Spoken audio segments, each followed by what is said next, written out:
Baik, selamat pagi ibu-ibu sekalian yang dikasihi oleh Tuhan Yesus Kristus. Di hari ini kita akan kembali melanjutkan pemberitaan firman Tuhan mengenai harta karun dalam bejana tanah atau bejana yang rapuh, bagian yang kedua. Sebelumnya mari kita menghadap Tuhan di dalam doa. Mari kita berdoa.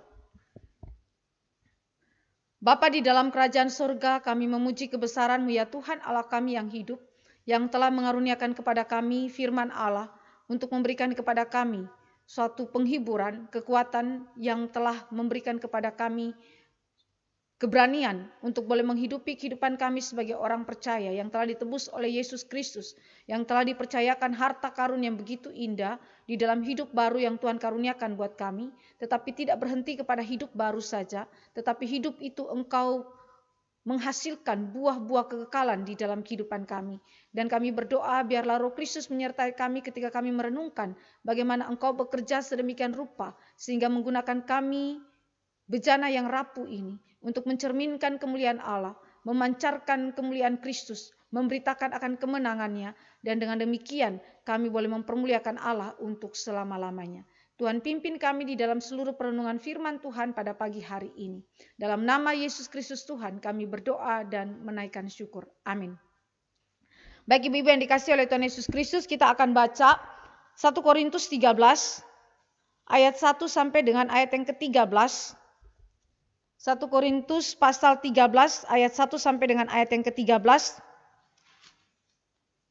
tentang kasih.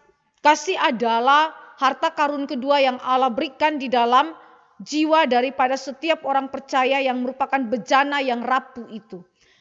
Saya akan bacakan bagi kita semua untuk 13 ayatnya. Sekalipun aku dapat berkata-kata dengan semua bahasa manusia dan bahasa malaikat, tetapi jika aku tidak mempunyai kasih, aku sama dengan gong yang berkumandang dan canang yang gemerincing. Sekalipun aku mempunyai karunia untuk bernubuat, dan aku mengetahui segala rahasia dan memiliki seluruh pengetahuan, dan sekalipun aku memiliki iman yang sempurna untuk memindahkan gunung, tetapi jika aku tidak mempunyai kasih, aku sama sekali tidak berguna. Dan sekalipun aku membagi-bagikan segala sesuatu yang ada padaku, bahkan menyerahkan tubuhku untuk dibakar, tetapi jika aku tidak mempunyai kasih, sedikit pun tidak ada faedahnya bagiku.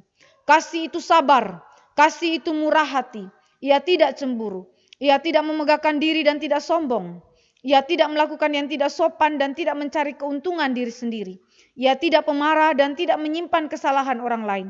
Ia tidak bersukacita karena ketidakadilan, tetapi ia bersukacita karena kebenaran. Ia menutupi segala sesuatu, percaya segala sesuatu, mengharapkan segala sesuatu, sabar menanggung segala sesuatu. Kasih tidak berkesudahan, nubuat akan berakhir, bahasa roh akan berhenti, pengetahuan akan lenyap, sebab pengetahuan kita tidak lengkap dan nubuat kita tidak sempurna. Tetapi jika yang sempurna tiba, maka yang tidak sempurna itu akan lenyap. Ketika aku kanak-kanak, aku berkata-kata seperti kanak-kanak. Aku merasa seperti kanak-kanak.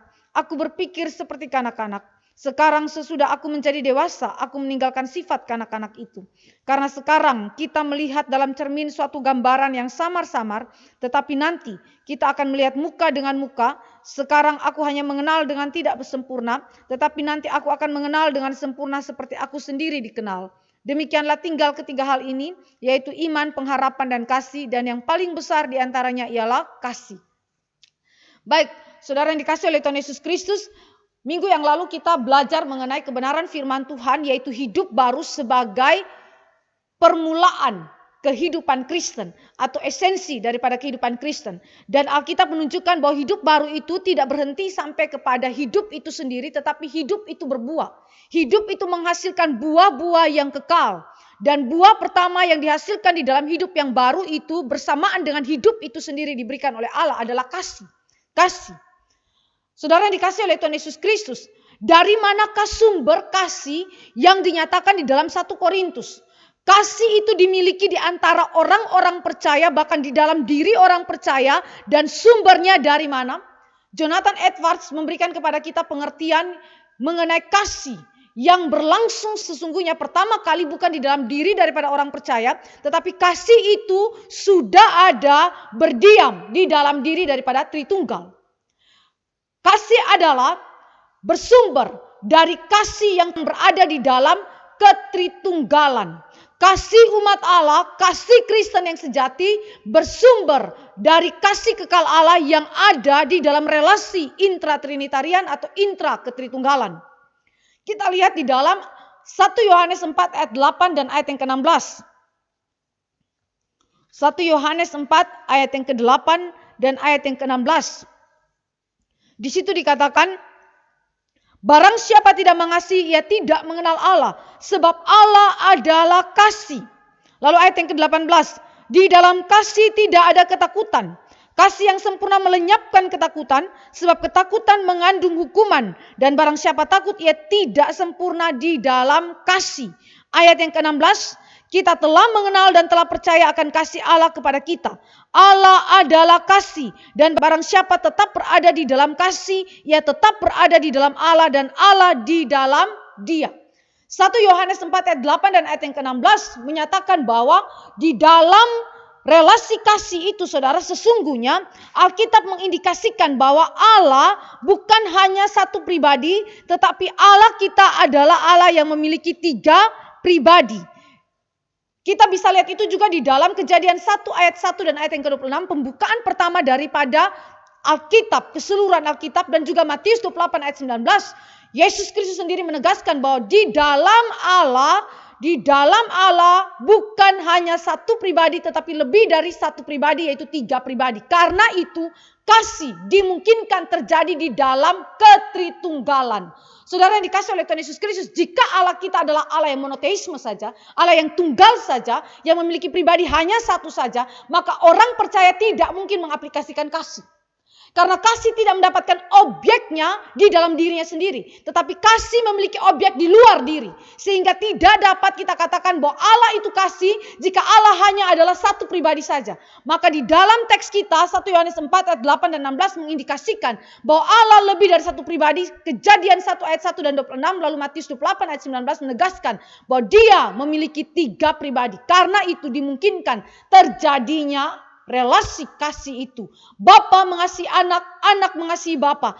Anak mengasihi Roh Kudus mengasihi anak, dan seterusnya. Saudara yang dikasihi oleh Tuhan Yesus Kristus, ini adalah sesuatu hal yang begitu indah di dalam kehidupan daripada Allah Tritunggal yang telah dimiliki sejak kekekalan. Saudara yang dikasihi oleh Tuhan Yesus Kristus, di dalam pernyataan daripada Jonathan Edwards mengatakan bahwa kasih itu adalah natur Allah. Kasih itu adalah natur Allah sendiri. Itu sebabnya Yohanes mendefinisikan Allah adalah kasih. Edwards mengatakan bahwa the very nature of God is love. Dia memiliki kasih yang begitu luar biasa agung dan kekal, yang tak terbatas, yang darinya bersumber seluruh kasih yang lain. Saudara yang dikasih oleh Tuhan Yesus Kristus, ini memberikan kepada engkau dan saya suatu prinsip yang begitu penting. Bahwa kasih orang Kristen adalah kasih yang bukan timbul dari diri manusia. Kasih yang bukan hasil rekayasa daripada keinginan manusia. Tetapi kasih itu bersumber dari pribadi Allah Tritunggal. Kasih itu adalah kasih yang kekal. Kasih itu adalah kasih yang tidak dibatasi, saudara. Karena apa? Berasal dari Allah yang kekal. Saudara yang dikasih oleh Tuhan Yesus Kristus, kasih itu di dalam pribadi Allah Tritunggal sendiri. Dan Allah Bapa, Anak, dan Roh Kudus saling mengasihi sejak kapan? Sejak kekekalan. Sejak kekekalan, dari kekal sampai kekal. Mereka bukan saja saling mengasihi, tetapi saling bergembira satu terhadap yang lain. Bergembira satu terhadap yang lain. Itu berarti, saudara, di dalam ketritunggalan, di dalam relasi intratrinitarian, saudara, kasih itu bukan pasif. Kasih itu adalah sesuatu gerakan yang begitu aktif keluar dari Bapa untuk mengasihi anak. Demikian juga anak mengasihi Bapa. Bapa mengasihi Roh Kudus mengasihi Bapa. Dan demikian juga Roh Kudus mengasihi anak, anak mengasihi Roh Kudus, seterusnya. Jadi bersifat aktif, saudara. Tidak pernah pasif. Jadi itu berarti tidak pernah di dalam ketritunggalan kasih itu berhenti bekerja. Kasih akan selalu bekerja selama Allah Tritunggal itu hidup. Dan Allah tidak pernah mati. Karena itu kasih pasti akan selalu aktif bekerja. Objek dari kasih itu apa, saudara? Bukan self-centered. Tetapi objek dari kasih berada di luar diri seseorang. Dengan demikian sekali lagi saudara, saya melihat bahwa di dalam natur Allah, Allah memiliki kasih di dalam dirinya dan objek kasihnya berada di luarnya. Dan objek kasih itu adalah Bapa, Anak, dan Roh Kudus itu sendiri. Saudara yang dikasih oleh Tuhan Yesus Kristus, ini adalah sesuatu yang sekali lagi merupakan keindahan daripada kasih orang percaya. Karena itu saudara, kasih orang percaya itu begitu berlimpah-limpah karena dia memiliki kelimpahan kasih itu dari Allah, sumber kasih itu sendiri. Nah, kasih intra Tritunggal saudara, itu meluber keluar. Ya, ini kalimat meluber saudara, saya ambil dari kalimatnya Jonathan Edwards. Meluber keluar, berarti sudah kepenuhan saudara. Kalau saudara tuang air saudara, air itu penuh melewati daripada batasnya, itu meluber keluar saudara. Nah, itu adalah gambaran daripada kasih Allah Tritunggal. Allah Tritunggal punya kasih itu begitu penuh sampai meluber keluar saudara.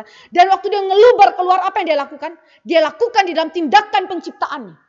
Jadi tindakan penciptaan adalah apa saudara? Adalah wujud ekspresi dari kepenuhan kasih Allah yang keluar secara natural dari kesukaan Allah Tritunggal. Jadi saudara, bukan karena Allah menciptakan segala sesuatu, karena Allah itu mengalami kekurangan kasih. Allah butuh sesuatu di luar diri dia untuk mengisinya. Tidak. Atau Allah itu kekurangan kemuliaan. Karena itu dia butuh ciptaan-ciptaan yang lain untuk kemudian mengisi kekurangan yang dia miliki di dalam segi kemuliaan. Tidak saudara.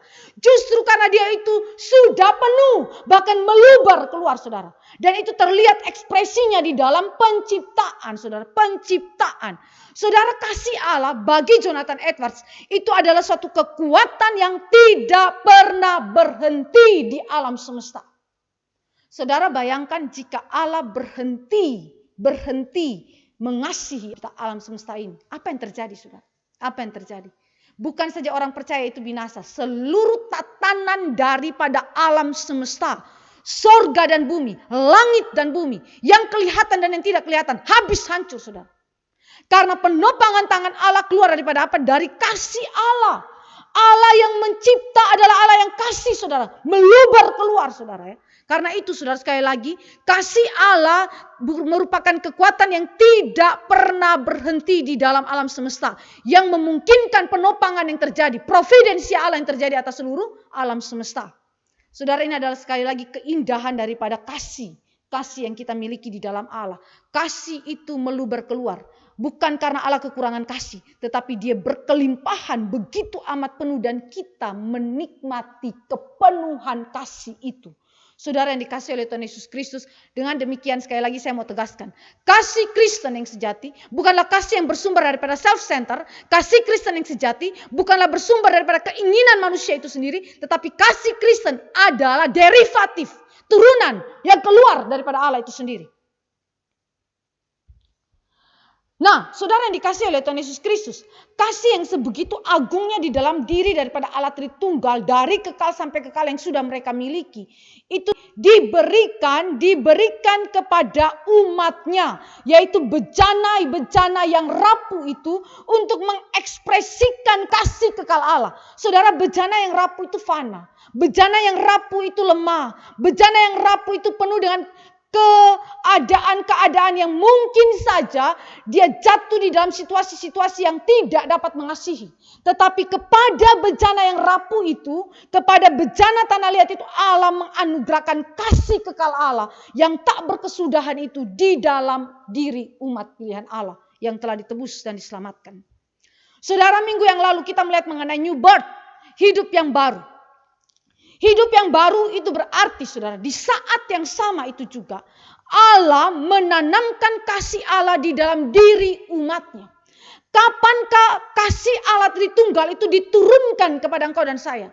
Diberikan, ditanamkan kepada engkau dan saya pada waktu kita mengalami kelahiran kembali, pada waktu engkau dan saya mengalami hidup baru. Hidup baru. Sehingga saudara yang dikasih oleh Tuhan Yesus Kristus, hidup baru itu bukanlah sesuatu yang kemudian statis sifatnya. Statis tidak. Tetapi hidup baru adalah sesuatu keaktifan, energi yang begitu aktif di dalam diri kita. Sebuah natur yang menghasilkan kasih Allah yang besar. Bahkan hidup baru itu sendiri adalah wujud kasih Tuhan. Hidup baru itu sendiri adalah wujud kasih Tuhan. Dan di dalam hidup baru itu Allah menanamkan kasih Allah. Jonathan Edwards itu membedakan dua macam kasih. Benevolence love dan complacence love, ya.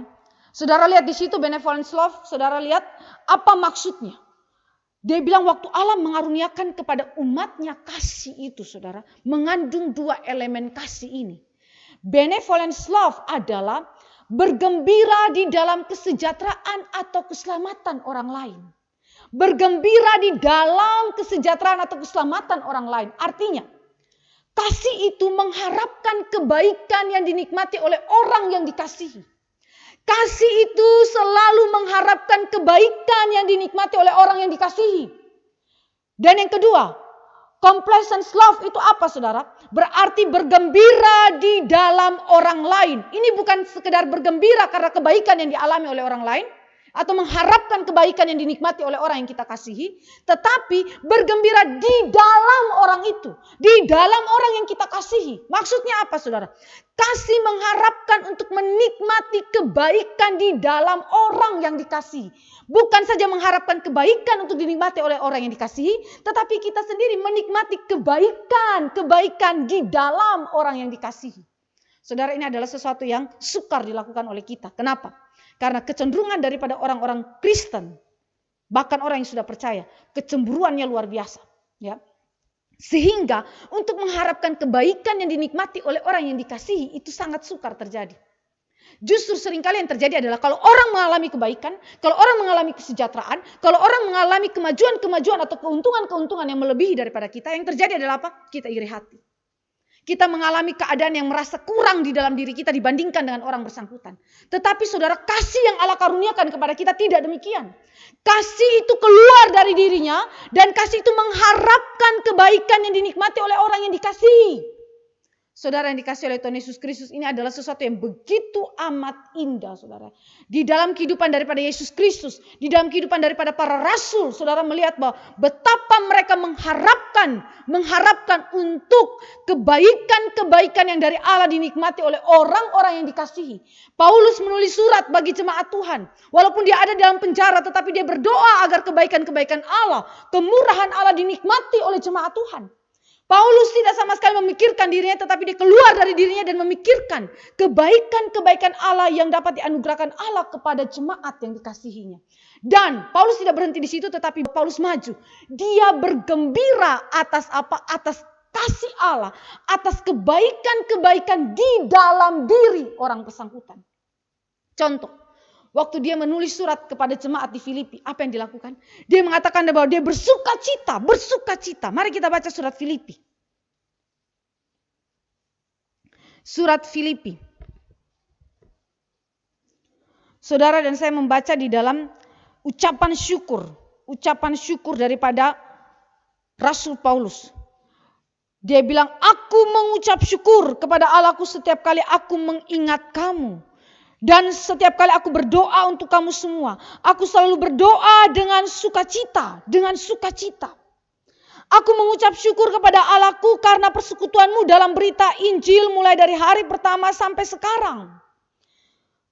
Akan hal ini aku yakin sepenuhnya, yaitu Ia yang memulai pekerjaan yang baik di antara kamu akan meneruskannya sampai pada akhirnya pada hari Kristus Yesus. Saudara, perhatikan baik-baik di situ apa yang disyukuri oleh Rasul Paulus, saudara. Dia tidak saja mensyukuri segala pekerjaan Allah yang baik yang dinikmati oleh jemaat Filipi, tetapi dia bersuka cita di dalam segala kebaikan yang dialami oleh orang percaya itu, yaitu jemaat di Filipi. Saudara yang dikasihi oleh Tuhan Yesus Kristus, seberapa saudara dan saya merenungkan akan bagian ini dan melakukannya, saudara. Sekali lagi, ini adalah suatu kasih yang bertentangan dengan kecondongan berdosa kita. Kita cenderung untuk tidak bergembira atas kebaikan orang lain. Bahkan kita tidak mungkin, kalau kebaikan orang lain yang kita alami saja kita tidak gembira, apalagi mengalami atau menikmati kegembiraan di dalam orang yang kita kasihi. Sulit sekali, saudara. Sulit. Kebaikan yang dia dapatkan saja kita tidak syukuri, apalagi di dalam dia kita juga turut menikmati kegembiraan. Itu sulit, saudara. Tetapi kasih yang daripada Allah berikan dua ini kepada umat pilihan Allah. Nah, Kasih kepada Allah, saudara, dan kepada sesama di dalam konsep daripada Jonathan Edwards itu adalah dua hal yang tidak boleh dipisahkan, sekalipun itu dapat dibedakan. Benevolence love and complacence love adalah dua elemen kasih yang ditujukan kepada Allah dan juga kepada sesama sekaligus, saudara. Mari kita lihat di dalam Roma 5 ayat 5. Roma 5 ayat 5.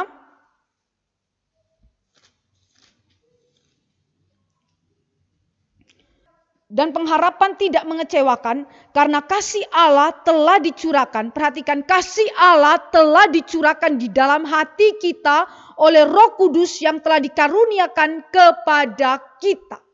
Saudara, ini bicara mengenai apa? Mengenai karya Roh Kudus yang diberikan bukan saja untuk melahirbarukan kita, memberikan hidup yang baru, tetapi di saat yang sama kehadiran Roh Kudus yang menetap di dalam diri dari anak-anak Allah menyebabkan a new oriented impulse, saudara ya.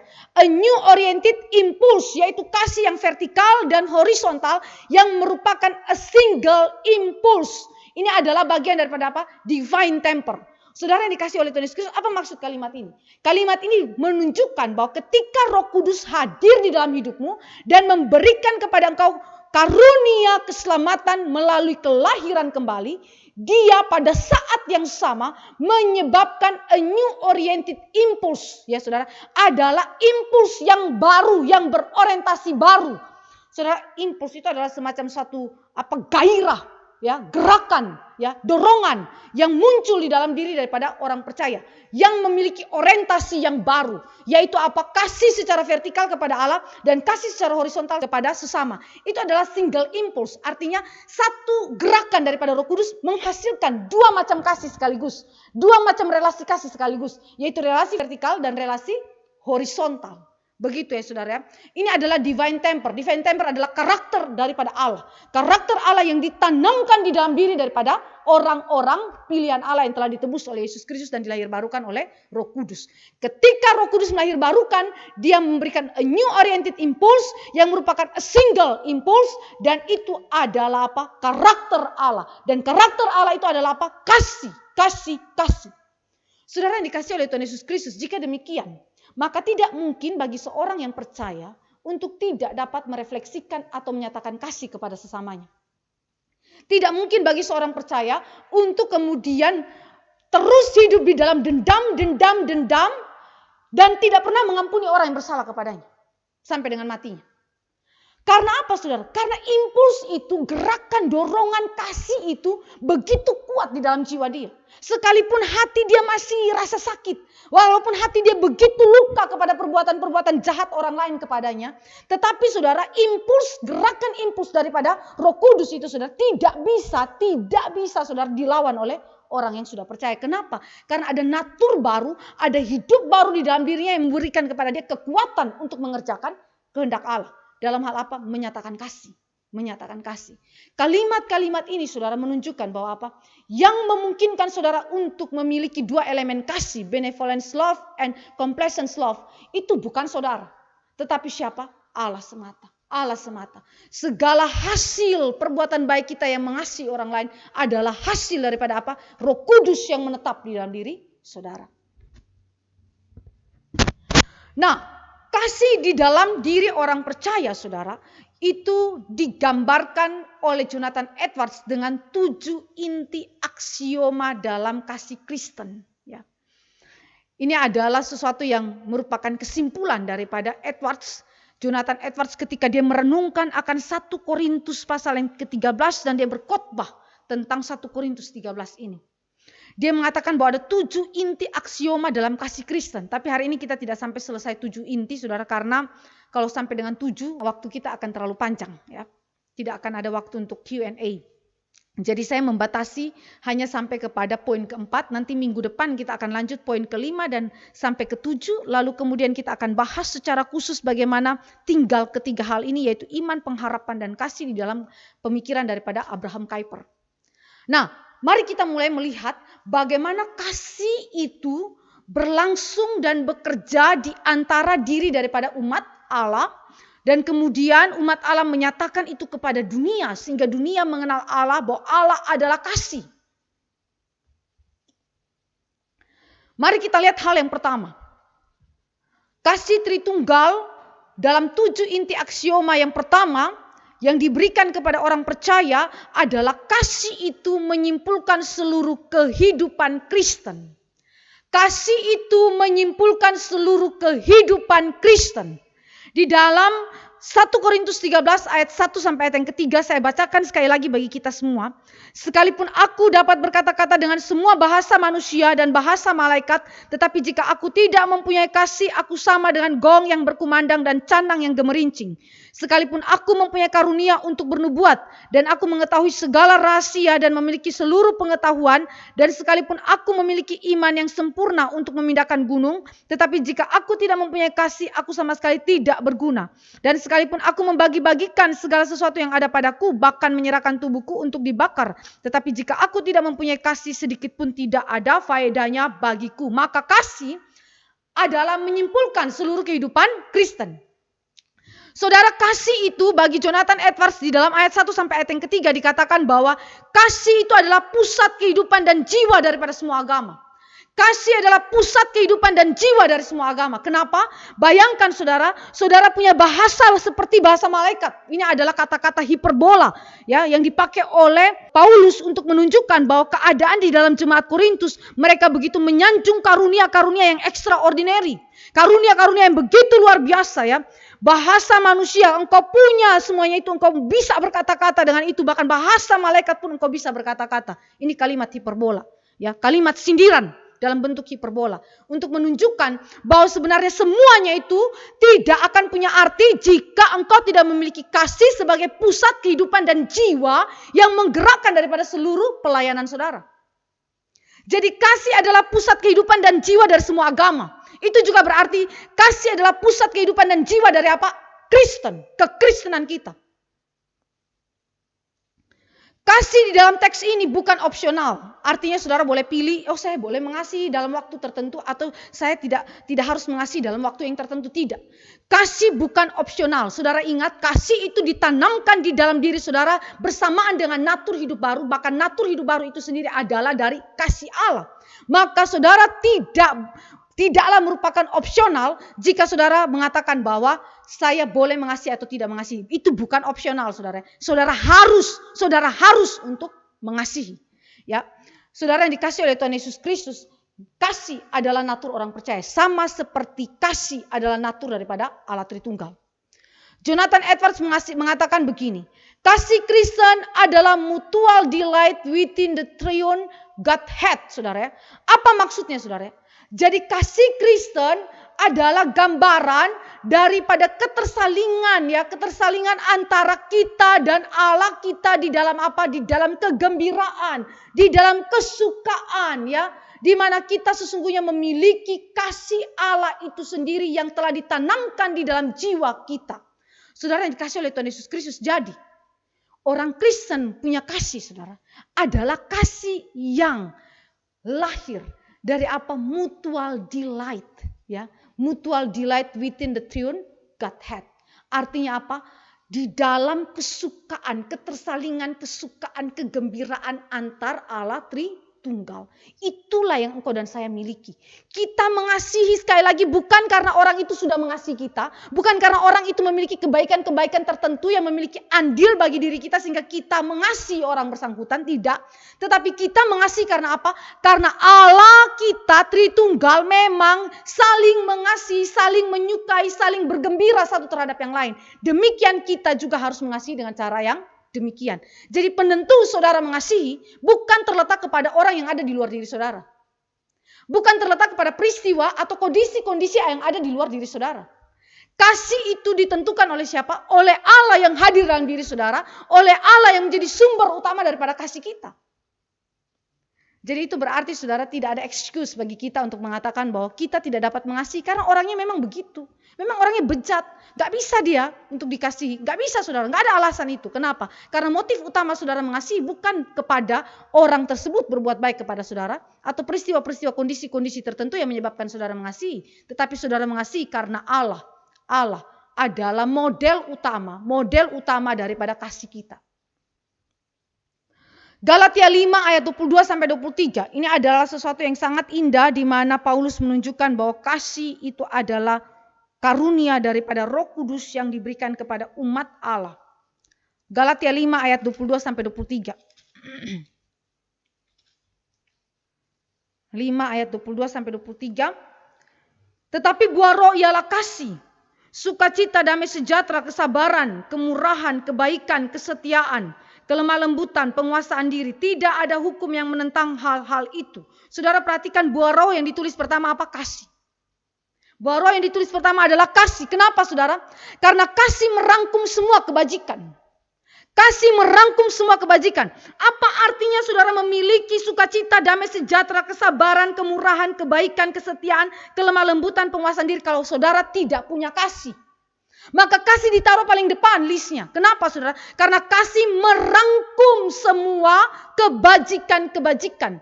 Kebajikan yang dilakukan tanpa kasih adalah sia-sia kata Alkitab. Jadi saudara yang dikasih oleh Tuhan Yesus Kristus itu berarti spirit, jiwa daripada seluruh kebajikan yang kita lakukan itu adalah kasih. Daya dorong, motivasi utama adalah kasih. Saudara melayani di dalam pekerjaan Tuhan. Saudara bekerja di dalam pekerjaan-pekerjaan bisnis saudara. Atau hal apapun yang saudara lakukan. Ingat, penggerak utama jiwa daripada seluruh tindakan saudara. Perilaku hidup saudara. Cara berpikir saudara adalah kasih. 1 Yohanes 4 ayat 8. Di situ dikatakan kasih adalah the very point of sound doctrine. Ya, ini adalah kalimat yang begitu penting daripada Jonathan Edwards terkait dengan kasih yang berhubungan dengan doktrin, pengetahuan tentang Allah. Di dalam 1 Yohanes 4 ayat 8 menghubungkan pengetahuan akan Allah dengan kasih. Pengetahuan akan Allah adalah berkenaan dengan kasih sebab Allah adalah kasih. Saudara, ini sesuatu yang unik. Kenapa? Pengetahuan akan Allah itu adalah kasih itu sendiri. Kenapa harus kasih saudara? Karena kasih mengungkapkan natur Allah. Kasih mengungkapkan keberadaan Allah. Bahkan seluruh kekudusan Allah terangkum di dalam kasih.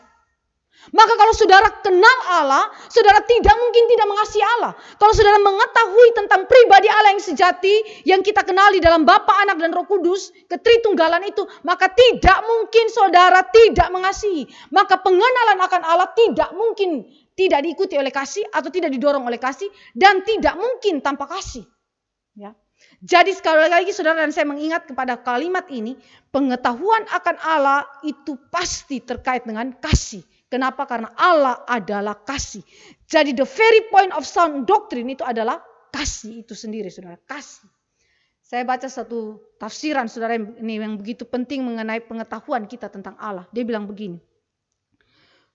Karena kasih saudara mengenal Allah. Tetapi pengenalan akan Allah akan membawa saudara untuk semakin mengasihi Allah. Jadi itu berarti ada korelasi yang begitu tidak dapat terpisahkan antara pengetahuan dan kasih. Pengetahuan akan Allah itu berarti kita mengenal kasih Allah. Dan semakin kita mengenal Allah, kita semakin bertumbuh di dalam kasih kita. Cilakanya orang yang semakin hebat di dalam doktrin, pengetahuan akan doktrin, makin sombong. Gak nyambung saudara. Gak nyambung dengan konteks Alkitab kita ya. Alkitab gak bicara demikian. Semakin dia belajar doktrin, semakin dia belajar mengenai teolog-teolog yang begitu hebat di muka bumi ini. Yang ada adalah dia makin sombong. Menganggap dirinya lebih pintar, menganggap dirinya lebih rohani, menganggap dirinya lebih tinggi daripada sesama orang percaya lainnya. Saudara, tidak ada bedanya dengan apa yang terjadi dalam Korintus. Kalau jemaat Korintus meninggikan bahasa roh, saudara meninggikan pengetahuan saudara. Tapi Alkitab sedang tidak bicara mengenai hal itu. Alkitab justru memadukan antara pengetahuan akan Allah dan kasih. Kasih mendorong orang mengenal Allah. Ya, kasih membuat engkau dan saya mengenal Allah. Tetapi pengenalan akan Allah membawa engkau semakin mengasihi dia. Bukan semakin sombong. Ketaatan kepada seluruh hukum Allah itu terangkum dan digerakkan hanya oleh spirit kasih kepada Allah dan kepada sesama. Saya bacakan Yakobus dan juga 1 Petrus beserta Markus. Yakobus 2 ayat yang ke-8. Yakobus 2 ayat yang ke-8. Akan tetapi jikalau kamu menjalankan hukum utama yang tertulis dalam kitab suci, kasihilah sesamamu manusia seperti dirimu sendiri, kamu berbuat baik, ya. Kamu berbuat baik. Tetapi jikalau kamu memandang muka, kamu berbuat dosa, dan oleh hukum itu menjadi nyata bahwa kamu melakukan pelanggaran. Jadi Yakobus sedang berbicara kepada kita mengenai apa? Ketaatan kepada seluruh hukum Allah itu terangkum dan digerakkan hanya oleh Spirit kasih. Kalau saudara tidak mengasihi, maka semua yang saudara lakukan itu sia-sia. Di dalam seluruh hukum Taurat Allah, Spirit yang menggerakkan itu untuk kita kerjakan adalah apa? Kasih. Lalu di dalam 1 Petrus 4 ayat 8, 1 Petrus 4 ayat yang ke-8. Di situ dikatakan, tetapi yang terutama kasihilah sungguh-sungguh seorang akan yang lain, sebab kasih menutupi banyak sekali dosa. Yang terutama kasihilah sungguh-sungguh seorang akan yang lain, sebab kasih menutupi banyak sekali dosa. Ya, jadi ini bicara mengenai apa? Mengenai spirit di belakang seluruh perbuatan ketaatan kita kepada Allah, itu adalah kasih. Dan Markus 12 ayat 28 sampai 31. Markus 12 ayat 28 sampai dengan ayat yang ke-31, kalimat dari Yesus Kristus. Lalu seorang ahli Taurat yang mendengar Yesus dan orang-orang Saduki bersoal jawab dan tahu bahwa Yesus memberi jawab yang tepat kepada orang-orang itu, datang kepadanya dan bertanya, hukum manakah yang paling utama? Jawab Yesus, hukum yang terutama ialah, dengarlah hai orang Israel, Tuhan Allah kita, Tuhan itu Esa. Kasihilah Tuhan Allahmu dengan segenap hatimu dan dengan segenap jiwamu dan dengan segenap akal budimu dan dengan segenap kekuatanmu. Dan hukum yang kedua ialah kasihilah sesama manusia seperti dirimu sendiri. Tidak ada hukum lain yang lebih utama daripada kedua hukum ini. Jadi Yesus merangkumkan dua hukum utama, vertikal dan horizontal, di dalam Dekalog. 10 hukum Allah itu di dalam apa? Di dalam spirit kasih. Di dalam spirit kasih. Kasih kepada Allah dan kasih kepada sesama. Saudara yang dikasihi oleh Tuhan Yesus Kristus, dengan demikian maka seluruh kehidupan kekristenan kita adalah disimpulkan oleh kasih. Kalau tidak ada kasih, maka semua apa yang kita lakukan berdasarkan Alkitab 1 Korintus 13 ayat 1 sampai 3 sia-sia. Seperti gong yang berbunyi yang tidak memiliki nilai apapun. Kedua, kasih Tritunggal yang diberikan oleh Allah kepada umatnya terlihat di dalam kasih Kristen mendasari setiap kebajikan lainnya. Kalau tadi kasih itu menyimpulkan seluruh kehidupan Kristen, yang kedua kasih itu mendasari setiap kebajikan lainnya. Jonathan Edwards mengatakan bahwa kasih adalah akar dan mata air daripada semua kehidupan Kristen. Akar dan mata air daripada semua kehidupan Kristen. Kalau ini adalah gambaran daripada pohon, yang dimana pohon itu begitu kuat dan bercabang dengan banyak, dengan dedaunan yang cukup dan buah-buah yang baik, jika dia memiliki akar yang begitu kuat, kokoh. Dan spring, mata air saudara, yang kemudian mengalirkan aliran-aliran air yang begitu banyak dan berkelimpahan saudara ya. Itu adalah kasih. Kasih saudara ya. Semua kebajikan yang dikaruniakan Allah adalah manifestasi dari kasih. Tadi dalam Galatia ataupun di dalam Korintus ya, kasih itu sabar, kasih itu murah hati, ia tidak cemburu, ia tidak memegahkan diri dan tidak sombong, ia tidak melakukan yang tidak sopan dan tidak mencari keuntungan diri sendiri, ia tidak pemarah dan tidak menyimpan kesalahan orang lain, ia tidak bersukacita karena ketidakadilan, tetapi ia bersukacita karena kebenaran, ia menutupi segala sesuatu, percaya segala sesuatu, mengharapkan segala sesuatu, sabar menanggung segala sesuatu. Ini adalah ekspresi kasih atau manifestasi daripada kasih. Kesabaran ya, kemudian kemurahan hati, tidak cemburu, dan semua yang tadi saya bacakan bagi kita semua adalah manifestasi dari kasih. Itu sebabnya dari kalimat Jonathan Edwards, kasih adalah root dan spring, akar dan mata air bagi seluruh kebajikan Kristen. Ya. Dia mengatakan bahwa kasih adalah di mana orang percaya itu mengeluarkan dari kasih itu keluar segala disposisi hati yang baik, segala perilaku yang baik, ya, Yang keluar dari apa? Yang keluar dari stok di dalam jiwanya. Dan stok itu adalah kasih, saudara. Kasih Allah, saudara.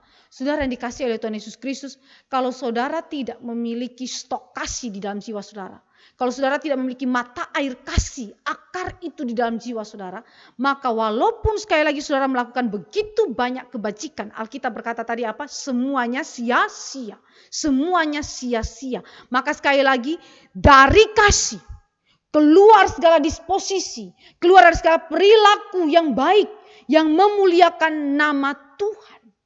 Saudara yang dikasihi oleh Tuhan Yesus Kristus, 1 Korintus 13 ayat 4-7 saudara. Bicara, tadi kita sudah bacakan nih saudara. Bicara bahwa kasih adalah pengikat, pemersatu dari semua kebajikan yang tidak lain adalah manifestasi atau buah daripada kasih itu sendiri.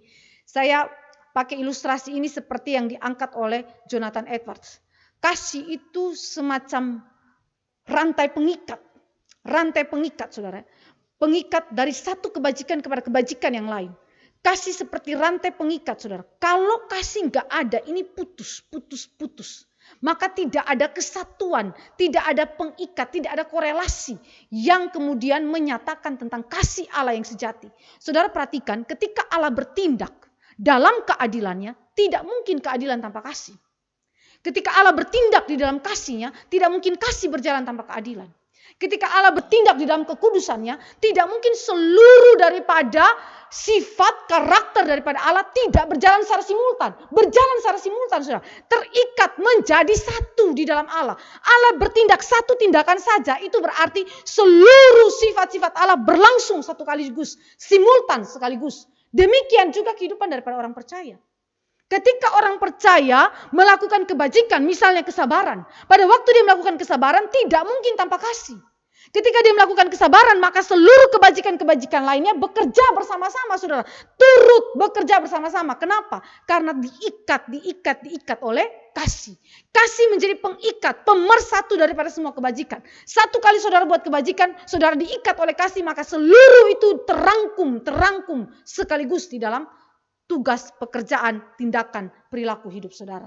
Jadi ini adalah sesuatu hal yang begitu indah saudara. Jadi di dalam konsep Alkitab itu tidak ada pisah-pisah.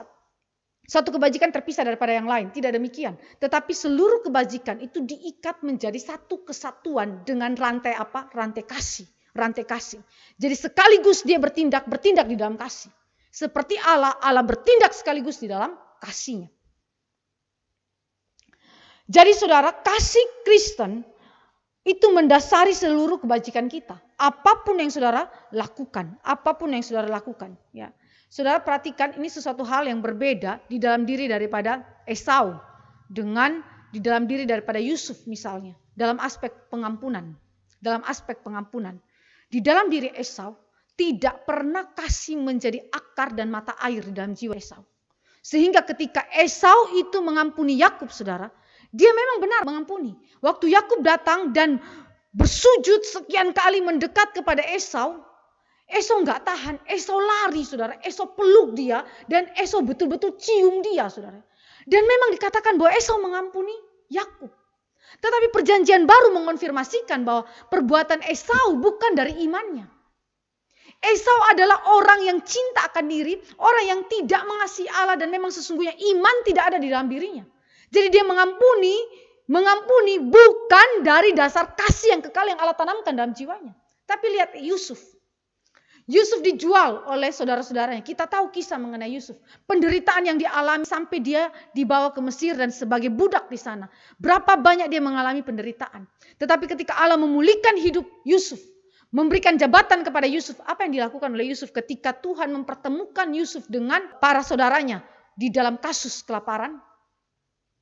Yusuf menguji mereka betul, tetapi ujian yang Yusuf lakukan adalah tujuannya untuk melihat apakah mereka sudah bertobat atau belum dari dosa-dosa mereka. Ternyata mereka sudah bertobat. Salah satu kunci penentunya adalah Benyamin dapat porsi yang lebih banyak, tetapi yang lain tidak iri hati. Semuanya bersukacita atas porsi yang banyak yang diberikan kepada Benyamin. Beda kalau dulu Yusuf diperlakukan istimewa oleh papanya, semua iri hati. Tetapi pada waktu itu, dalam pertemuan itu, Yusuf memberikan porsi yang lebih banyak kepada Benyamin dan mereka yang lain tidak iri hati. Di titik itu Yusuf tahu mereka sudah bertobat. Saudara, lalu terjadilah rekonsiliasi. Yusuf membukakan diri dia. Dan Yusuf memeluk mereka. Yusuf menangis. Sama Esau juga menangis, saudara. Tetapi bedanya apa? Esau gak punya iman.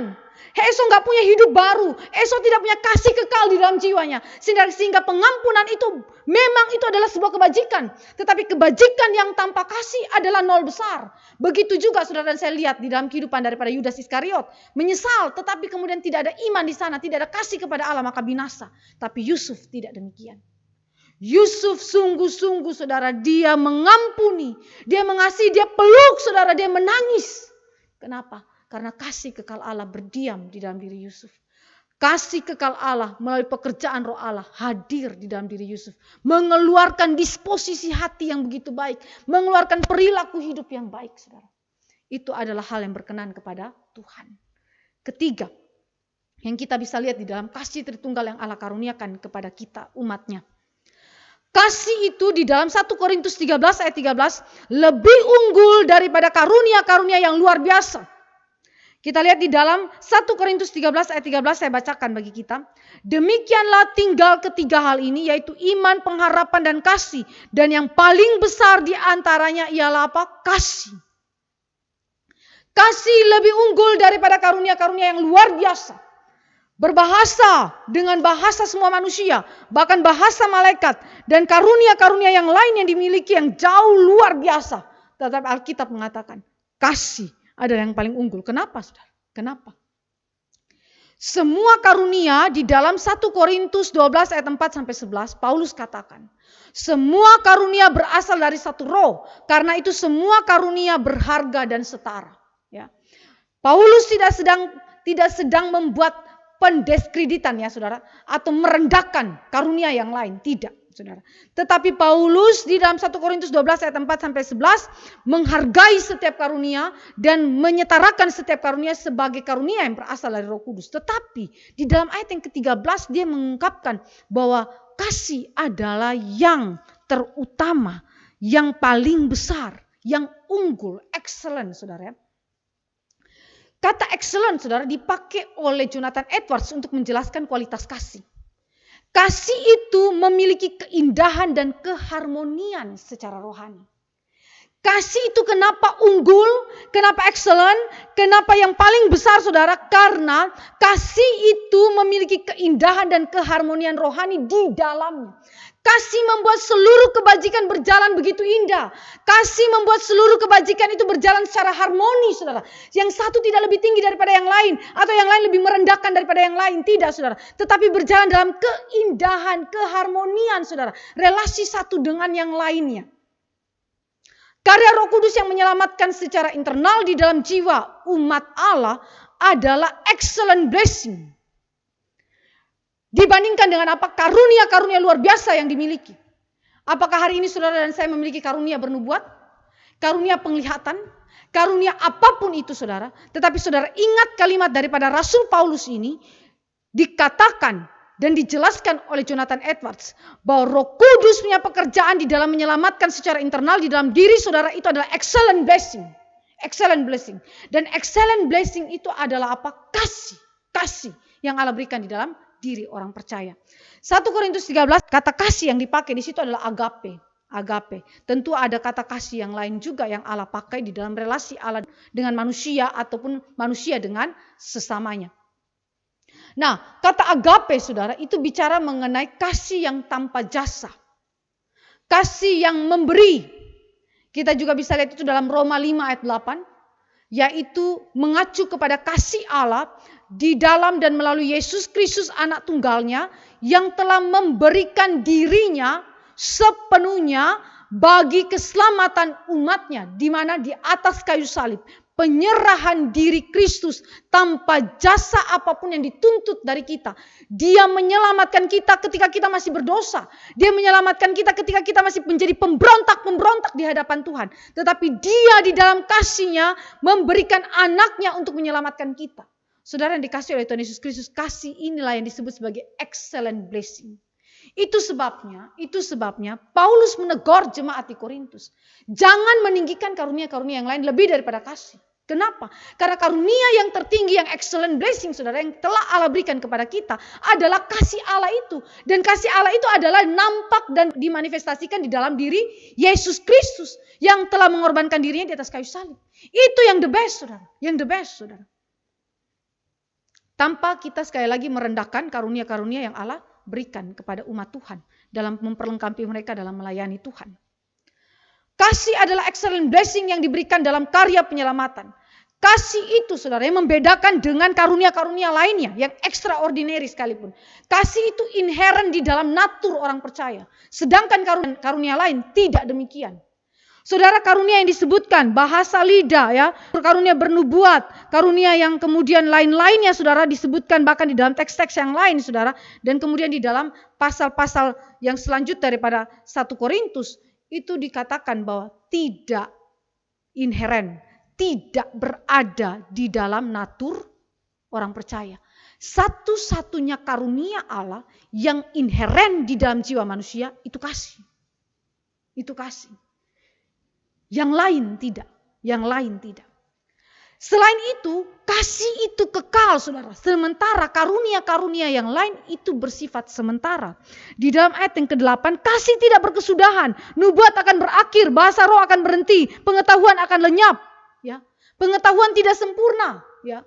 Dan segala sesuatu yang dijelaskan oleh Rasul Paulus menunjukkan kesementaraan dibandingkan dengan kasih. Kasih adalah kekal. Kenapa? Karena Allah adalah kekal, Allah adalah kasih itu sendiri. Maka kasih itu berkelanjutan di bumi ini sampai di sorga yang kekal. Sedangkan karunia yang lain berhenti hanya di mana? Di bumi ini saja. Jonathan Edwards mengatakan karunia-karunia yang luar biasa adalah great grace. Tetapi kasih adalah the greatest grace. Saudara, ini sesuatu kalimat yang begitu agung yang diberikan oleh Jonathan Edwards untuk memberitahukan kepada kita bagaimana kasih memberikan kepada engkau dan saya tempat yang spesifik, tempat yang sentral di dalam kehidupan kekristenan kita. Keempat, saudara, yang keempat.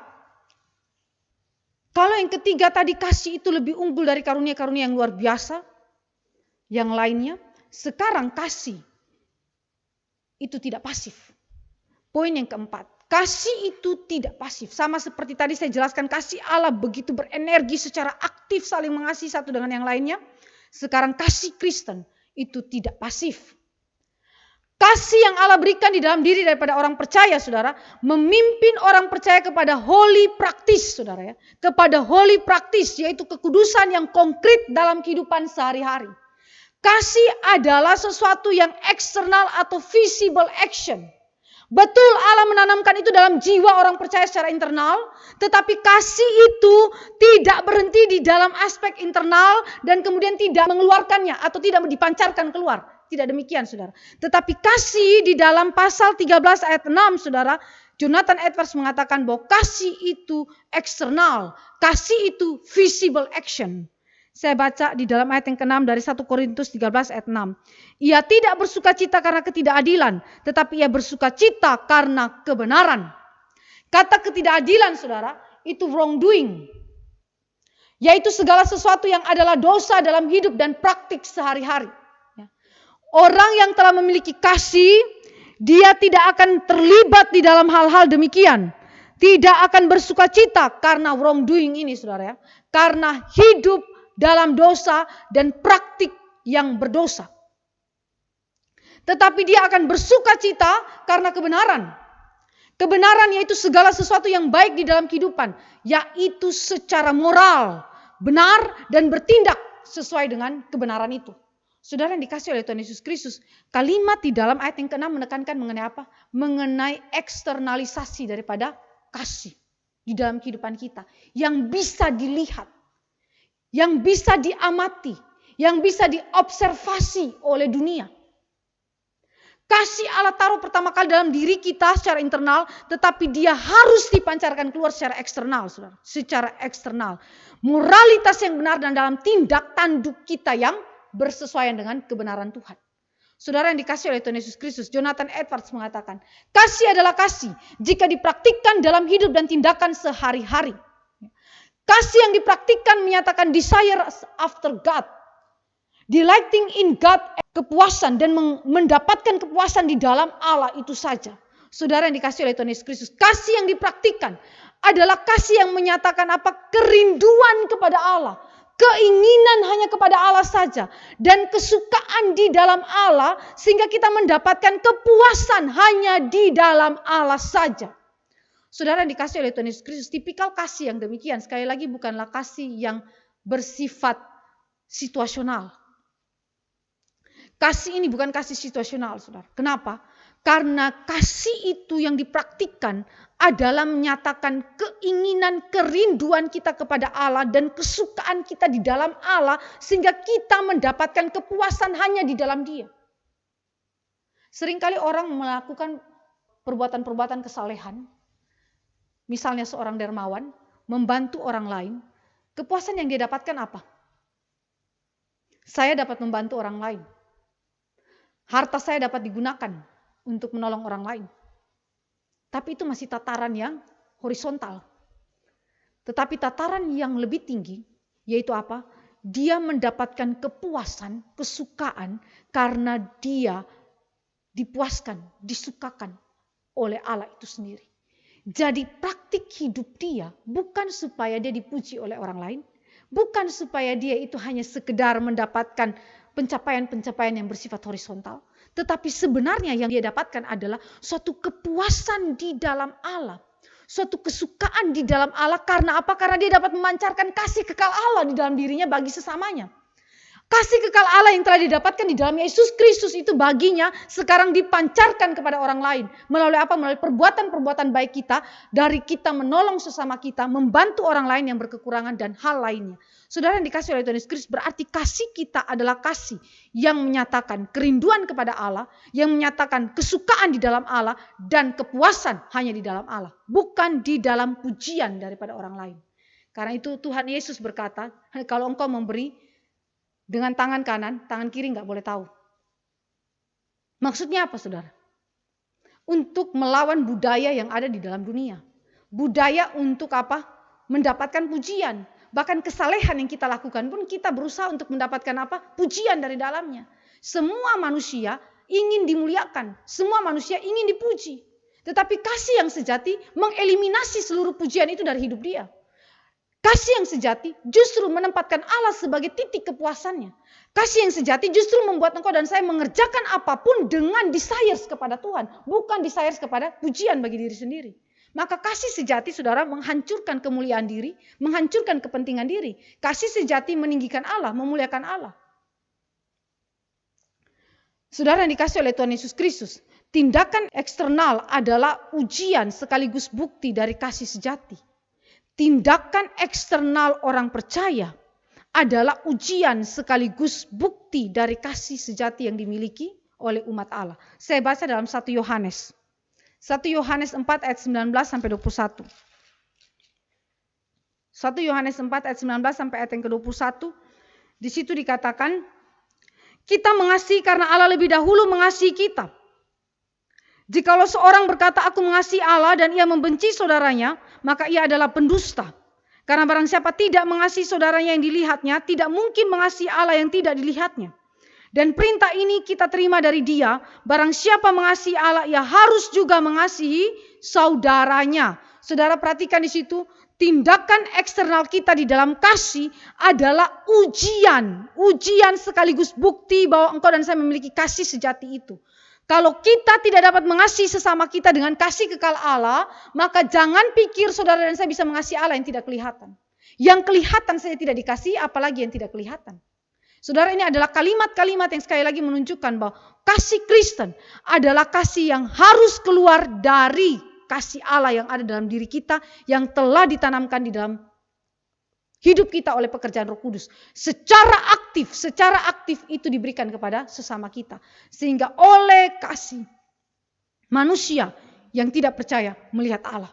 Oleh kasih kita, manusia yang tidak mengenal Allah dapat datang, dapat ditarik kepada kasih Tuhan. Saudara perhatikan kehidupan daripada para rasul. Betapa mereka mengalami begitu banyaknya penganiayaan. Stefanus, martir pertama, mengalami begitu banyaknya kesukaran sampai dirajam mati. Tetapi sebelum dia mati, dia katakan apa? Tuhan jangan tanggungkan kesalahan ini kepada mereka. Dengan kata lain, Tuhan ampunilah orang-orang yang merajam Stefanus sampai mati. Saudara, kalimat itu menutup seluruh kehidupan daripada Stefanus. Tapi sekaligus menunjukkan kasih Allah ada dalam diri Stefanus. Kasih Allah ada dalam diri Stefanus. Kasih itu menguasai Stefanus sedemikian sehingga ketika diuji di dalam keadaan yang begitu berat, ditentang dari bangsanya sendiri, dituduh kepada sesuatu yang tidak dia lakukan, dianggap sebagai penghujat Tuhan. Tetapi saudara, di akhir hidup dia menang terhadap ujian itu. Menunjukkan bahwa dia sungguh-sungguh mengasihi Allah. Dan dia sungguh-sungguh mengasihi orang-orang yang melempari dia dengan batu sampai dengan mati itu. Dengan cara apa? Meminta Allah untuk berbelas kasih kepada mereka. Dan doa Stefanus menghasilkan buah. Siapa yang bertobat? Saulus. Saulus bertobat, saudara. Dia menjadi saksi mata daripada kematian Stefanus. Dia menyetujui Stefanus dirajam sampai mati. Tetapi orang itu bertobat. Karena apa? Karena belas kasih Allah turun atasnya. Melalui doa siapa? Doa seorang yang penuh kasih, yaitu Stefanus. Mari kita lihat beberapa ekspresi eksternal daripada kasih yang dicatat di dalam 1 Korintus 13 ayat 4 sampai dengan ayat yang ke-12. Apa saja yang dicatat di dalam teks ini dan bagaimana artinya di dalam relasi kita waktu kita mempraktikkan itu. Waktu kita mempraktikkan itu sehingga kasih itu begitu keluar terpancar. Kasih kekal Allah terlihat di luar. Dikatakan bahwa kasih itu sabar. Banyak sekali saudara, list yang diberikan oleh Rasul Paulus mengenai ekspresi eksternal dari kasih. Sabar itu artinya apa saudara? Sabar berarti kemampuan untuk menahan diri terhadap hal-hal yang jahat terkait relasi dengan sesama. Kemampuan menahan diri terhadap hal-hal yang jahat terkait relasi dengan sesama. Saudara, ketahanan, kemampuan demikian saudara hanya miliki jika kasih Allah tinggal di dalam saudara. Dan itulah yang tadi saya katakan di dalam kehidupan dari Stefanus. Kenapa Stefanus begitu tahan terhadap kejahatan yang dilakukan terhadapnya?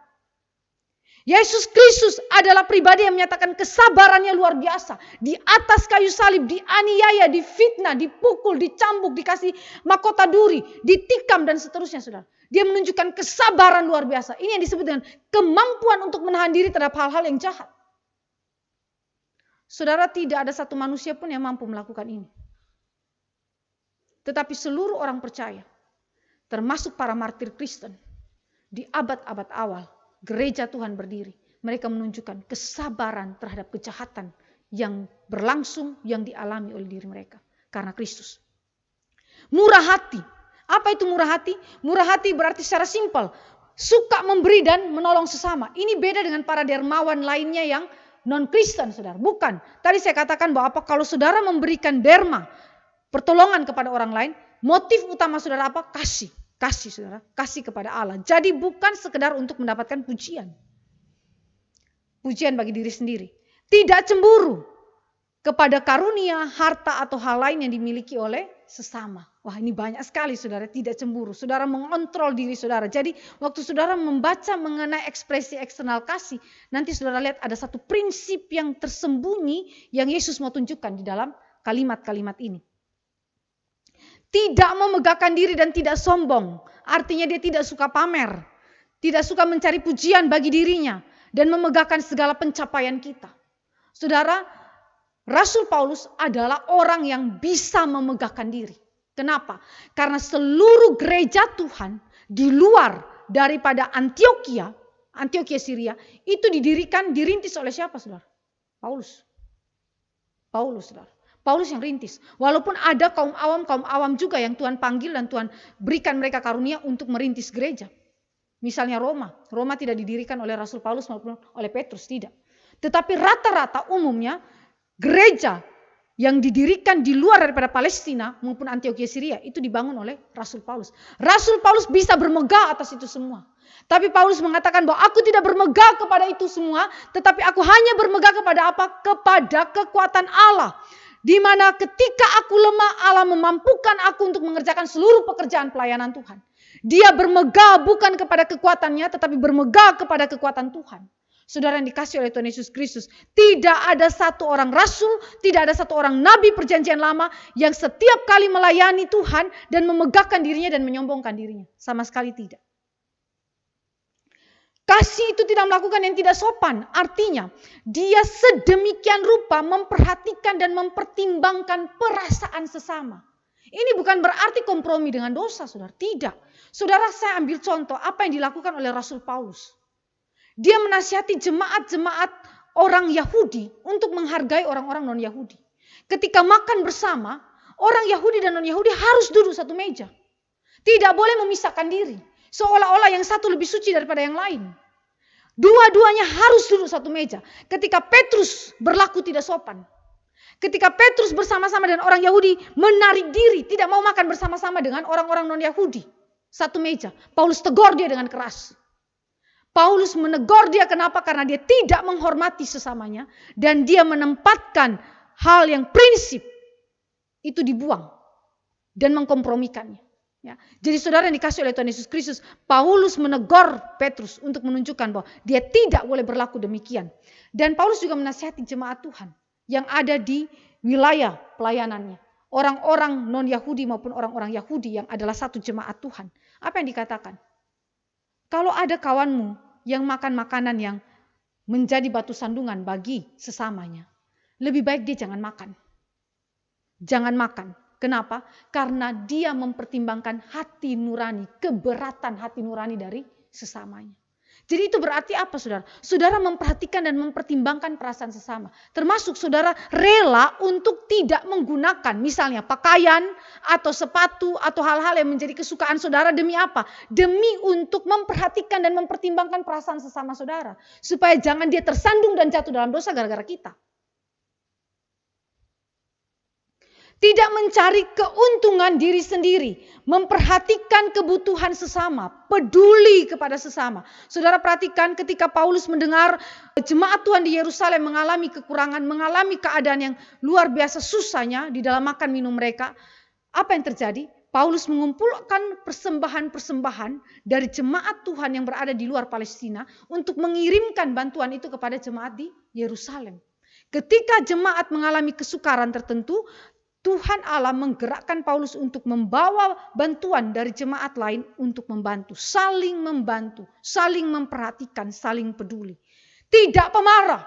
Kasih itu tidak pemarah. Apakah ini berarti waktu Yesus marah ya di halaman bait Allah itu dia bongkar semua itu kursi-kursi pedagang, meja-meja penjual daripada para pedagang itu dibongkar-bongkar.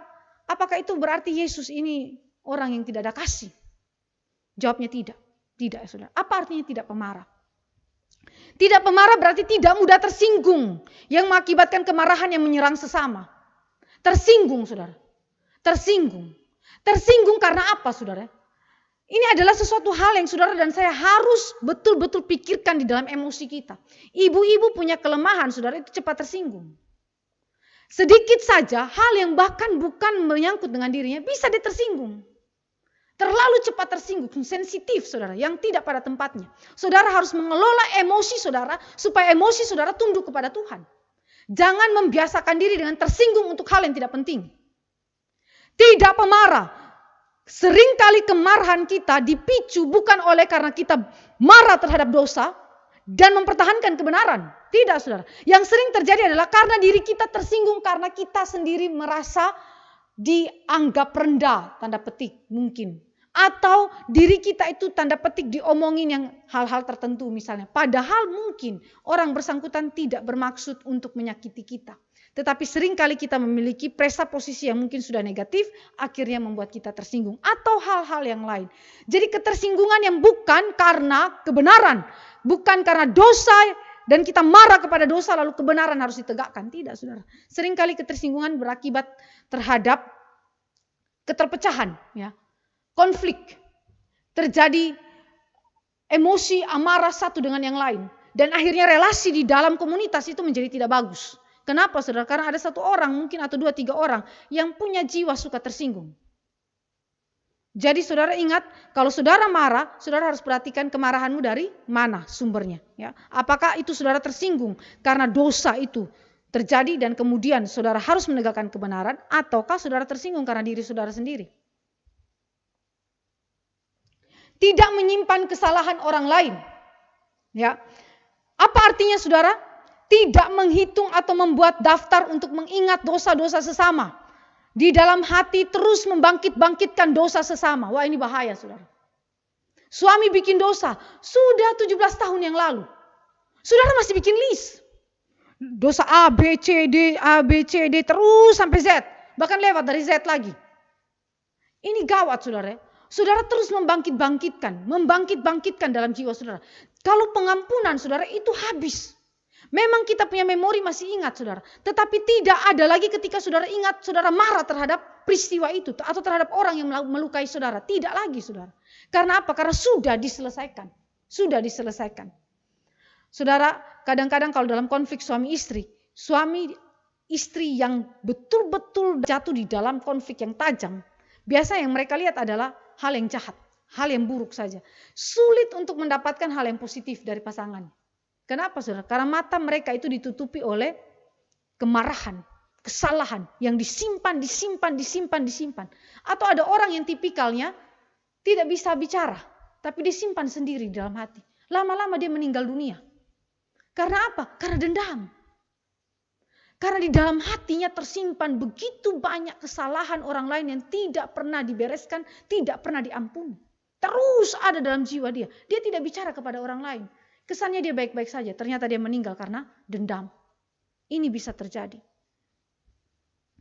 Kasih itu tidak bersukacita karena ketidakadilan, tetapi bersukacita karena kebenaran. Tadi saya sudah jelaskan di dalam pemikiran daripada Jonathan Edwards.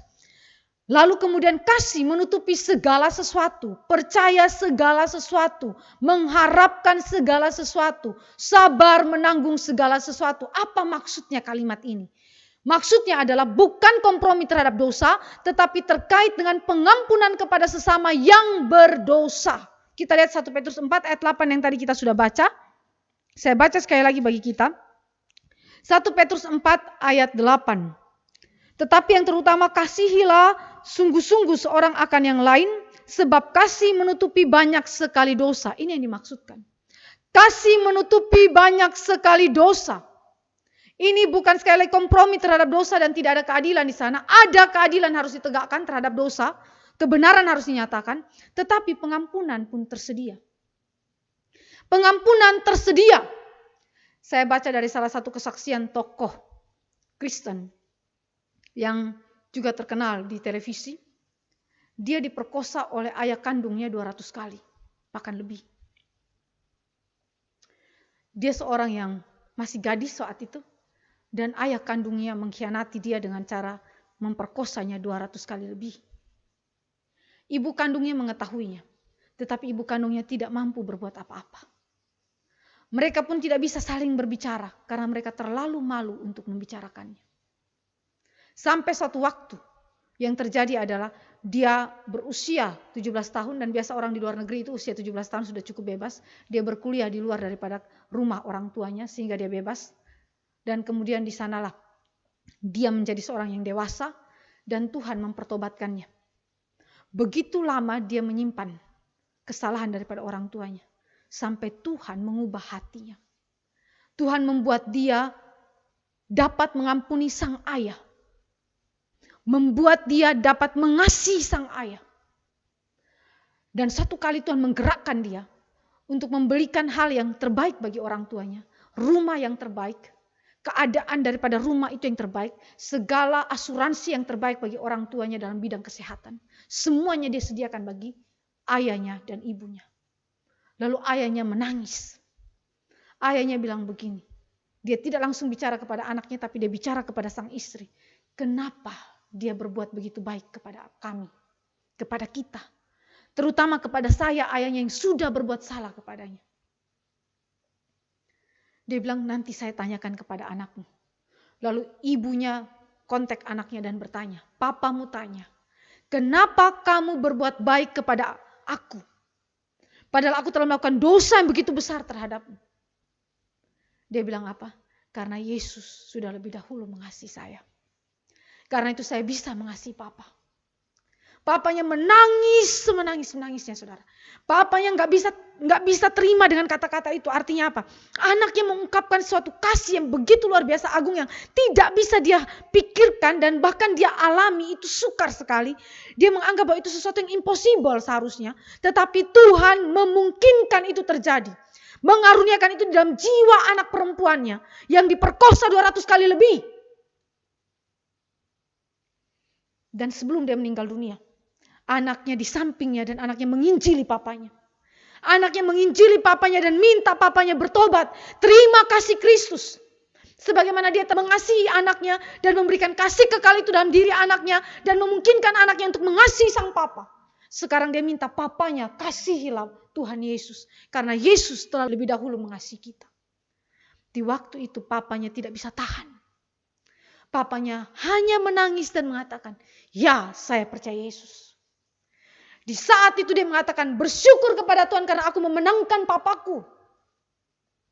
Saudara lihat, dia melampaui dosa yang sudah dilakukan oleh papanya. Saudara yang dikasihi oleh Tuhan Yesus Kristus, pengampunan menutupi banyak sekali dosa. Dan karena itu, kasih Kristus bercahaya di tengah dunia yang kehilangan kasih. Kasih Kristus itu memenangkan jiwa-jiwa yang keras. Kasih itu melembutkan jiwa itu yang keras dan yang tidak pernah mendengarkan Kristus. Kasih itu menerobos masuk dan mengubahkan hidup mereka. Saudara yang dikasihi oleh Tuhan Yesus Kristus, ini yang dimaksudkan dengan kasih pengampunan itu menutupi banyak sekali dosa. Dan menutupi segala sesuatu bukan saja berbicara mengenai pengampunan yang diberikan kepada dosa-dosa yang dilakukan kepada kita, tetapi juga berusaha mempercayai sesama atau bersikap positif, mengharapkan yang terbaik bagi mereka. Artinya saudara, ketika seseorang itu bertobat, saudara tidak boleh lagi menganggap dia itu negatif. Dia kalau seorang pezina dan dia telah bertobat, jangan lagi saudara bangkitkan dosa perzinahannya. Tetapi saudara harus memiliki pikiran positif kepada dia, membangunkan dia, mendorong dia, membawa dia kepada hal-hal yang positif. Membawa dia kepada hal-hal yang merupakan kebenaran Allah untuk dihidupi. Bukan malah saudara dan saya semakin menghina dan mengucilkan dia. Tidak boleh saudara. Tetapi saudara harus tanda petik mempercayai dia. Artinya saudara percaya bahwa Allah bekerja di dalam dia. Dan Allah berkuasa untuk membawa dia hidup di dalam kebenaran. Saudara yang dikasihi oleh Tuhan Yesus Kristus, berusaha mempercayai sesama itu tidak mudah. Apalagi orang itu pernah menyakiti saudara. Apalagi orang itu pernah membuat saudara mengalami kedalaman luka di dalam jiwa saudara. Sekarang dia sudah bertobat. Lalu bagaimana saudara mempercayai dia kembali? Itu tidak mudah. Hal yang sama pernah terjadi kepada jemaat Tuhan di Yerusalem maupun di Damsyik. Ketika Paulus itu bertobat. Apa yang mereka lakukan? Mereka begitu takut. Mereka menjauhkan diri daripada Paulus. Sampai Tuhan memakai Barnabas untuk membawa Paulus dan memperkenalkan Paulus kepada para rasul Kristus di Yerusalem. Baru ada semacam penerimaan kepada Paulus. Mereka begitu takut saudara. Jangan-jangan dia bunuh kita lagi. Jadi mengingat kembali dosa yang pernah dilakukan oleh Rasul Paulus. Padahal dia sudah bertobat. Saudara perhatikan, Barnabas melakukan apa yang begitu baik. Dia mempercayai Paulus. Paulus yang baru saja dengan begitu luar biasa berkobar-kobar hatinya untuk membunuh, menangkap orang Kristen. Setelah bertobat, Barnabas orang pertama yang belajar percaya kepada Paulus. Ananias yang diminta oleh Tuhan Yesus untuk mendoakan Paulus, dia sendiri berargumentasi kepada Tuhan. Dia tidak percaya orang ini, tetapi Allah berkenan memakai Paulus untuk menjadi alat pemberitaan Injil. Barnabas, Ananias adalah orang-orang yang Tuhan pakai untuk mempercayai Paulus. Seorang yang telah bertobat dan bersikap positif terhadap mereka. Menerima Paulus kembali ke dalam jemaat Tuhan. Saudara yang dikasihi oleh Tuhan Yesus Kristus, inilah kasih itu. Ekspresi eksternal daripada kasih yang tidak mudah dilakukan oleh kita. Tidak mudah saudara, tidak mudah. Tetapi saudara, inilah yang dituntut oleh Allah. Jika engkau adalah umat Allah, jika engkau adalah pribadi yang telah ditebus oleh Allah, yang telah dilahirbarukan oleh Allah, tidak mungkin tidak ada kasih kekal Allah dalam jiwa saudara. Maka kesimpulan kita saudara, kasih yang sejati melibatkan penyangkalan diri, Melibatkan kesediaan untuk memikul salib. Tadi saudara melihat bagaimana begitu banyaknya penderitaan dan penyangkalan yang harus saudara pikul. Untuk apa? Untuk menyatakan kasih kekal Kristus kepada dunia ini. Seluruh ekspresi kasih merupakan gambaran kasih Kristus kepada manusia yang berdosa. Tidak ada satu manusia pun yang secara sempurna dapat menjalankan seluruh ekspresi eksternal kasih ini. Tidak ada saudara. Kecuali siapa? Kecuali manusia Kristus. Satu-satunya manusia yang secara sempurna menjalankan kasih itu adalah Kristus. Karena itu seluruh ekspresi eksternal kasih adalah telah digenapi oleh Kristus dan dikaruniakan kepada kita. Di dalam kekuatan Roh Kudus saudara dan saya dapat melakukannya. Abraham Kuyper berbicara demikian. Tanpa kasih, artinya tanpa Kristus. Kenapa? Karena kasih itu digenapi oleh Kristus. Maka kalau tanpa kasih berarti tanpa Kristus. Sebab Allah adalah kasih dan Kristus adalah manifestasi final dan ultimat dari kasih Allah yang sempurna. Jika tanpa Kristus maka tidak pernah ada tubuh Kristus, yaitu orang yang percaya. Jadi kasih merupakan identitas orang percaya sebagai umat Allah. Saudara yang dikasih oleh Tuhan Yesus Kristus, kita adalah bejana yang rapuh. Tetapi bejana yang rapuh dipercayakan kasih kekal Allah. Yang berasal dari kasih Allah Tritunggal itu diderivatifkan kepada kita, diturunkan, ditanamkan oleh pekerjaan Roh Kudus di dalam jiwa kita. Kita bersyukur kepada Tuhan karena kita dapat memancarkan kemuliaan Kristus, menjadi pemberita Injil Kristus melalui apa? Melalui kasih kekal Allah yang sudah kita terima lebih dahulu untuk diberitakan kepada dunia yang kehilangan kasih. Kiranya firman Tuhan ini boleh menjadi berkat bagi engkau dan saya. Mari kita berdoa. Bapa di dalam kerajaan sorga, kami sungguh bersyukur kepada Tuhan untuk firman Allah hari ini. Kami sadar bahwa sesungguhnya kami tidak sanggup menjalankan kasih Allah. Walaupun kami adalah orang percaya, tetapi kami sadar ada ketidaksempurnaan, ada kecacatan di dalam seluruh perilaku hidup kami. Tapi kami bersyukur kepada Tuhan bahwa kasih itu adalah Allah itu sendiri yang telah dinyatakan di dalam pribadi dan karya Kristus. Yang telah menggenapi seluruh kasih kekal Allah di dalam hidupnya dan dalam seluruh karya penebusannya. Biarlah kasih itu terus bersuara, terus bekerja di dalam diri daripada setiap kami umat Allah. Terus menggerakkan kami dan menjadi motivator terutama dalam hidup kami untuk boleh mengasihi sesama kami. Terutama mereka yang memusuhi kami, mereka yang menyakiti kami, mereka yang melukai kami dengan amat dalam. Mampukan kami untuk menjalankan kasih Kristus ini. Terima kasih Tuhan. Dalam nama Yesus Kristus Tuhan kami berdoa dan menaikkan syukur. Amin.